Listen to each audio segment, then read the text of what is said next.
বন্ধুরা, আজকে আমাদের অফিসে নতুন বস এসেছে। আরে এই বস তো আমার বয়ফ্রেন্ডের মতো লাগতেছে। আরে আরে প্রিন্স, তুমি এখানে? তুমি তো আমাকে বলনি তুমি আমাদের অফিসে বস হয়ে গিয়েছো। আরে আরে জিনি, তুমি এখানে কি করতেছো? গিয়ে নিজের কাজ করো। জিনি, তুই বসের পিছে ঘুরে কোনো লাভ নেই, বস তো তোকে চিনেই না। কি ব্যাপার? ও আমাকে কতগুলো কথা শোনালো। আরে প্রিন্স, তোমাকে তো পুরো কোম্পানির বসের মতোই লাগে। মিথ্যে বলতেছি না, আমাদের কোম্পানির বস পুরো তোমার মতো দেখতে। তুমি কি মিথ্যে কথা বলতেছো? জিনি, আমি মিথ্যে কথা বলতেছি না, আমি কোনো বস টস না। তাহলে একরকম দেখতে ওই লোকটা কে হতে পারে? ও তো একেবারে তোমার মতোই দেখতে। আরে তুমি আমাদের বস। জিনি, ও শুধু দেখতে আমার মতো, কিন্তু ওটা আমি না। জিনি, তুই এখন চুপচাপ করে কোম্পানি থেকে বেরিয়ে যা, আমি তোকে জব থেকে বের করে দিয়েছি। তুমি এমনটা করো না। আরে এসব কি হচ্ছে? জিনি কোথাও যাবে না।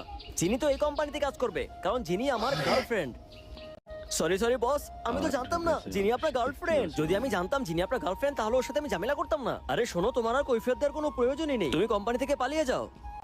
আচ্ছা, তাহলে প্রিন্স আমার সাথে চালাকি করলো, তার মানে প্রিন্স আমাদের বস।